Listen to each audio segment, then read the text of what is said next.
Hey everybody, it's Wendy. Thanks for dropping in with me tonight. I just wanted to show you really quickly the new scratch pie crust recipe that Pampered Chef is providing, along with this really cool little mini pie pan. This is what I'm going to be demonstrating this weekend on Sunday at 2 o'clock Central Time, but I need to make my pie crust.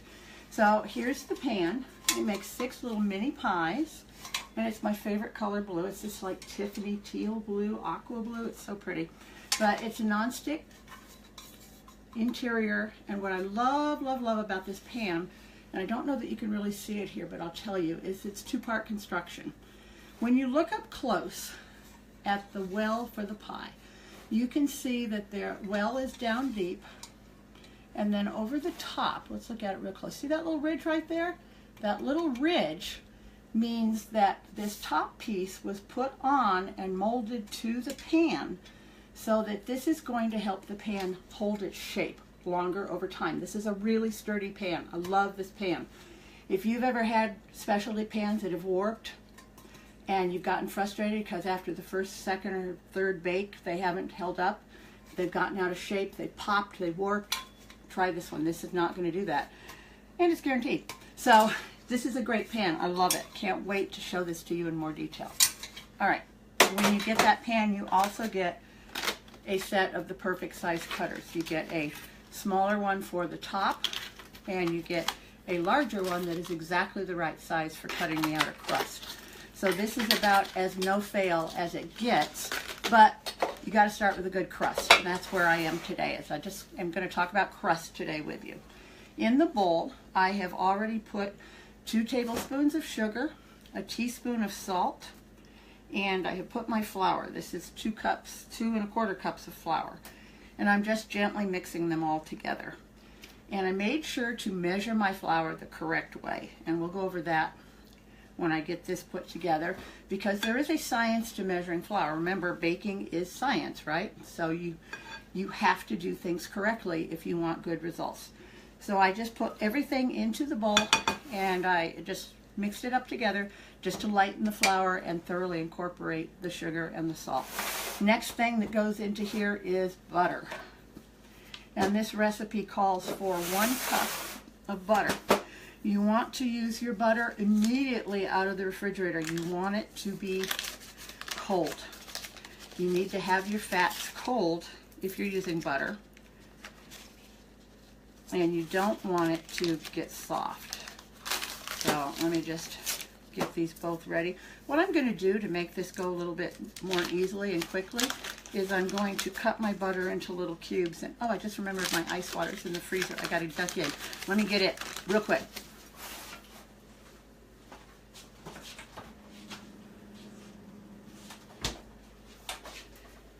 Ice water also goes along with the idea of keeping your ingredients really cold. So all I'm going to do for my butter is take my stick, I'm going to cut it into thirds lengthwise, get that off, and then I'm going to cut each of these thirds, I'm going to stack them back up, come off, and I'm going to cut them again into, roughly, you don't have to be exact about this. This part is not exact, you just want to get your butter into manageable size cubes. If you forget this step, it's not the end of the world. It just takes a little bit longer to get your ingredients incorporated. So you can see I've got cubes of butter now. I'm going to drop them right into my flour. And I'm going to do the same thing with my other stick of butter. This is going to make enough crust for a 2-crust pie or a deep dish pie with 1 crust, maybe 2. Depends on how thin you roll it. But you'll have plenty to do this with. Now this is a new recipe for Pampered Chef, this crust.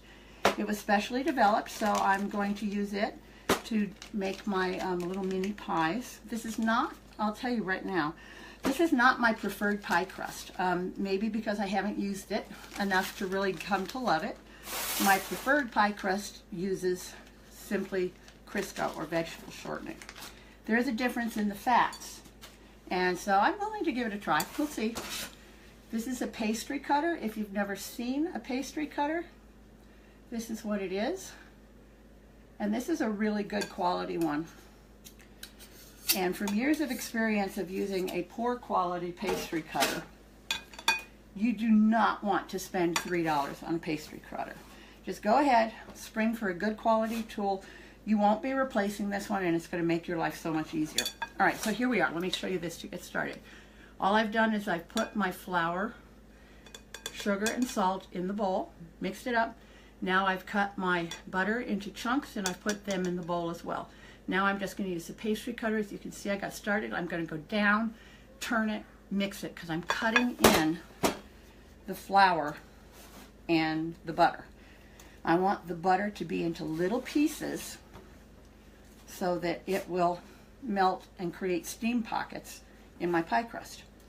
But I don't want it totally mixed in, or else I'm not going to get flakes. So flakiness in pie crust is really all about the fat melting, cold and fat melting, because as the fat melts in the cold pastry in the oven, you get steam, and steam is what makes those little pockets. All right, so we want to roughly cut this in. This is doing really well. When your cutter gets like this, all loaded up, just take your scraper and clean it off, because you want to have that good cutting action going on. So you want to stop when it looks like big pebbles, maybe. And you want to make sure it's kind of evenly distributed. So if you see, go through it. Let me show you what it looks like now. I'm almost there. I'm almost there. And I'm going to show you this with my hands so you can see it.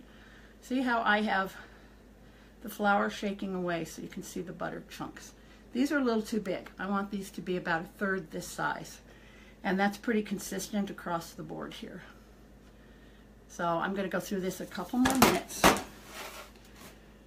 Now I used to, when I was first baking, I used to think, oh, pastry cutter, I don't use that all that often. I can cheap out on that, right? I can get one for $1 in the grocery store. Well, tell me. You may do that, but the ones in the grocery store, take a look at them. They're made with wire, and the wire bends up. I got hair that won't cooperate today. The wire bends up. The handles are not ergonomically shaped, and they're not supportive to your hand. So it's a totally different experience, and it's not one you really want, trust me. So then you'll throw it away, you'll get frustrated, and you'll end up buying 3 or 4. Then you'll buy a good one. So save yourself some trouble, buy a good one. The Pampered Chef one I really do love. And it's because the handle is thick and sturdy. It's shaped for a hand, so you get that working for you. But the tines here are really, really thick metal. They're a little bit sharp, not sharp enough it's going to cut you, but it's sharp enough to add pressure. When you add pressure, you're going to get really good dough. You get good mixing. All right, this is about right. All right, let me show you what this is, because I'm going to stop right now, and you saw that didn't take very long. You won't ever get even size on everything, so don't even worry about it.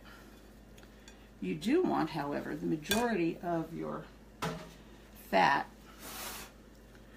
to be about the size of little pebbles, like little gravel bits. My dad used to call this pea gravel. So let me show you. Get some of the extra flour out so you can just see the, all right, here's the fat bits. All right, so I have bigger ones and smaller ones. This is a big one right here. I've got some littler ones over here. I even have some real tiny ones, but I'm fine with this. This is a nice, even, rough mix. So the recipe now calls for 1/4 cup of cold water. Make this water as cold as you can get it. It makes a difference to keep your ingredients cold. Now this silicone measuring cup has measurements on the inside, so I know this is a 1/4 cup because I measured ahead of time. Pie crust is one of those things where if you work ahead of time, you're going to be a lot happier because you'll just have all your ingredients right there. And somewhat quickly blend this together. You don't have to be real gentle with it, but you shouldn't also just beat the tar out of it, you know. You want to do a folding action. And fold, if you're not sure what that is down with your spatula, make a turn, come up. because that's how you incorporate ingredients from the bottom and get a nice even mix. Now the next part, I can't give you an exact measurement for, and that's how much additional moisture does this need. And it can't ever be exact because it depends on the humidity in your kitchen, depends on the humidity outside, depends on the flour, depends on the butter.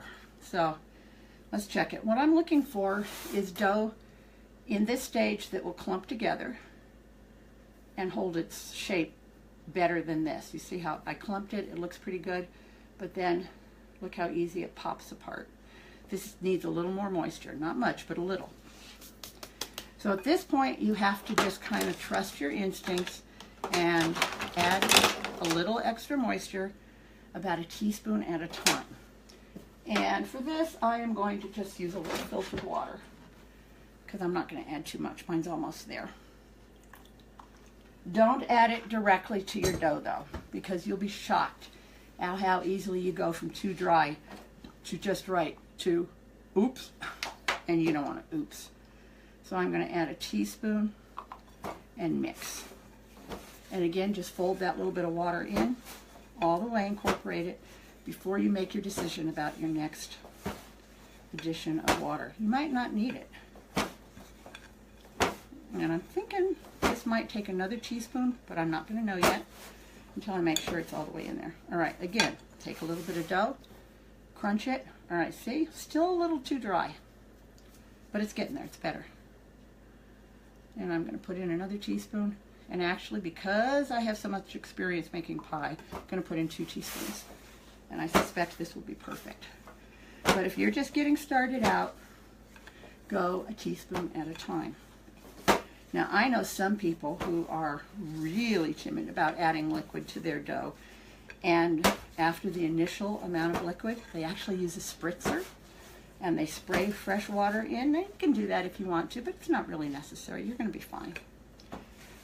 Cooking and baking takes a little bit of bravery, and you can do it. Everybody learns, and you might make a few bad pies, and you'll make a little tough crust here and there. That's part of the learning process. All right, let's check this. Okay, much better. Still a little dry, though. See how that broke in half? I'm going to put a little more water in here. I'm going to go with 2 more teaspoons. This is new flour. I just got it today.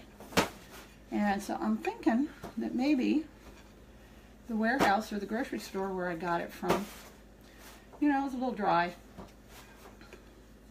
Because in most of our kitchens, because of the cooking that we always do, flour absorbs a little moisture, and you usually, you know, have a little denser, damper flour than you might think. All right, and as you can see, hopefully you can see, I'm just going straight down, scooping under, and flipping over the top. Let me show you that this way. All right, I'm going straight down, scooping under, lifting up, turning over. That's folding, and that's what you want to do here. Okay, this is starting to look really good. All right. Oh, yeah. All right. See how this is holding together so much better? And do it a second time? Yeah, perfect. All right. Now here's where you have to make a judgment call. You could either leave it just like this, or you could add another teaspoon of water. And I'm on the fence, but I'm going to leave it just like this. And the reason is that I'm going to wrap this up and put it in the refrigerator for at least an hour, up to 2 days. And as your dough sits together the way it is, it hydrates, which means that all the moisture that is within the flour itself and from the butter is going to spread out through the whole disc of dough, and it's going to come together. It's going to be a nice cohesive dough disc, dough circle, dough disc. So in this recipe, it calls for just putting, oh, this hair is going to make me nuts. If you're watching, Renee, my hairdresser, save me, it's time. So we'll put the dough together here. You can see it's loose. And I'm going to just kind of bring it together with my hands into a rough mound, press it down. And I'm doing this, although you may have watched me make pie dough before, and this is not a step I've done, but this recipe, this is the method they want. And so since I'm using a new recipe, I'm doing everything the way it says. And that's how I suggest you try new recipes too. And then I'm going to wrap it. You can use plastic wrap or wax paper as I'm using. And just leave it as a disc. And this makes 2 crusts, so I'm doing 2 separate discs.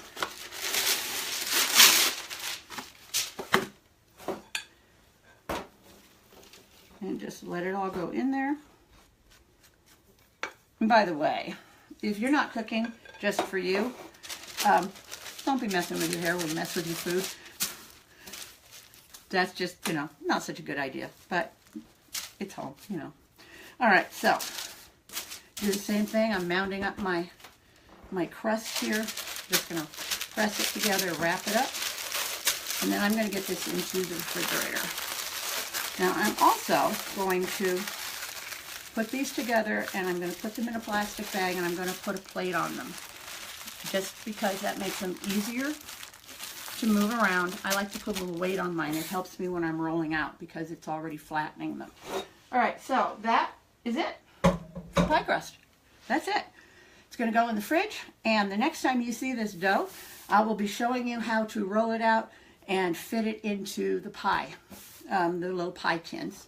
Now I want to talk to you about a really crucial bit of information with making pies and cakes and anything with baking, and that's how to measure flour. There's 2 main ways to measure flour, and a lot of people are doing it incorrectly because that's the way you may have learned or taught yourself. But recipes are written for a 1 cup measure of flour. 8 ounces is not 1 cup of flour. That's not the measure for flour. So 1 cup of flour actually should weigh 4 1/4 ounces. I had to write it down. 4 1/4 ounces.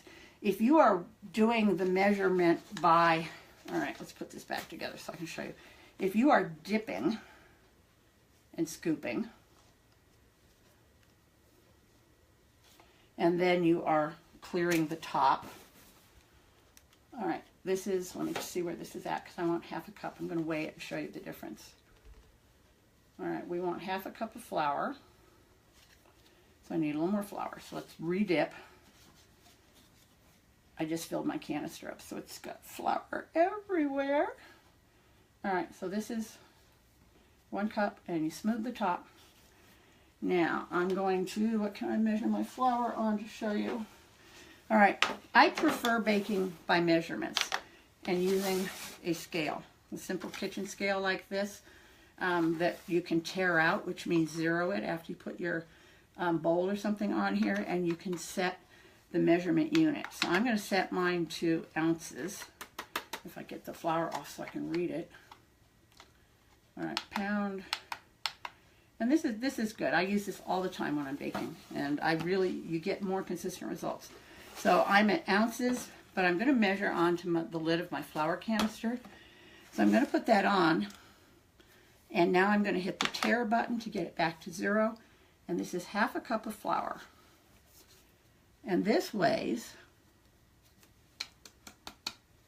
okay, let's let it settle out. All right, actually I'm going to do another, because I talked about cups, I'm going to do another 1/2 cup, and we'll just do the cup to cup measurement. All right, get that in there. Where's my scraper? Scrape it off. All right, so if you dip and scoop, and you are thinking you're getting a cup of flour, you're not. Dipping and scooping can get you anywhere from 4 to 6 ounces, depending on your flour again. So right now, dip and scoop, I am at 5.25 ounces for 1 cup of flour. All right, I'm going to throw that back in my bowl just to get it out of here. And now, I'm going to show you the way you should be measuring your flour. And that is to scoop and then sweep. So lightly aerate your flour. Let's move this here. And aerate means just to, lighten it up a little bit with a little scoop or a spoon or however you're going to get it out. Just lightly aerate it and then fill your measuring cup. And I'm going to measure 1 cup.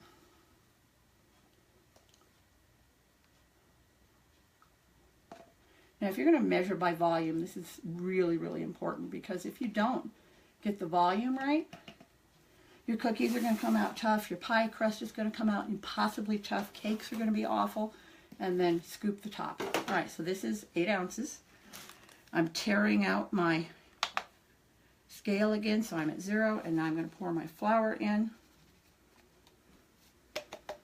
Now remember, a cup of flour should weigh 4 1/4 ounces. And I am actually at 4 1/4 ounces right now by doing the scoop and level. So this is what you want to do when you are making pie crust or any baking. Measure your flour correctly. Preferably get a scale, because then you can accurately measure in ounces or grams, however you want to measure, and you'll get better results every time. So that was really all I wanted to show you today, because this is just step 1. And the next time we get together about pie, I'll be rolling out the pie, and we'll be, fats. I wanted to tell you about fats too. The main fats in pie crust these days are butter or shortening, vegetable shortening, or a combination. Lard used to be the fat of choice for my grandmother, but you know, lard's hard to get, and we don't do that so much because it's full of cholesterol. But it does make really tasty food, but nobody wants that anymore. So why do you have the choice in fats? Butter makes a more tender crust. It also tastes really good. So it's a good choice. It's a little softer crust, so it makes it a little bit harder to work with. And for first-time bakers, my personal preference would not be this butter-only crust. If you combine, it also makes littler pockets of steam if you don't mix it correctly. So you're not going to get as flaky a crust, but it is going to be really tender, and it's going to be really soft and lovely and taste great. If you use all shortening, which is my favorite way to go, you get a little more sturdy crust, so it holds up to decorative edges. It makes a better solid crust on the bottom, and I like a good crust on the bottom. I make my crust a little thicker because I like a little more crust, but that's your call as the baker. I also like to use shortening because it creates flakier pastry. The chemistry of the shortening, when it mixes with the flour and you have the steam and the melting and the evaporation, all that science that goes on that makes flaky crust, shortening is the way to go. If you want super big flakes and you want flakes all through, use shortening. If you want to get really creative and you decide that, hey, I like this from butter and I like this from shortening, mix it up. You can do that. You can use half and half, and sometimes I do that too. A lot of times that's the crust flavor that you might prefer with like a chilled pie. Let's say you were making an open strawberry pie that was really going to be a chilled fresh fruit pie. You might want to mix it up because you want that butteriness, but you want more flake and structure. So it's up to you. And that's why there are different options, and why sometimes you'll read one recipe with 3 different sets of directions. That's why. So I will see you back here again on Sunday at 2 o'clock Central Time. We are going to make pie. I'll see you later. Thanks for stopping by today. If you have any questions, put them in the comments, and as soon as this is over, I'll head back over and I'll answer your questions, and we'll talk pie a little bit more. Have a good evening, everybody. See how floury your hands get? It's so much fun. Some people like to play in the garden and play in the dirt. I want to play in the flour all day long. Bye.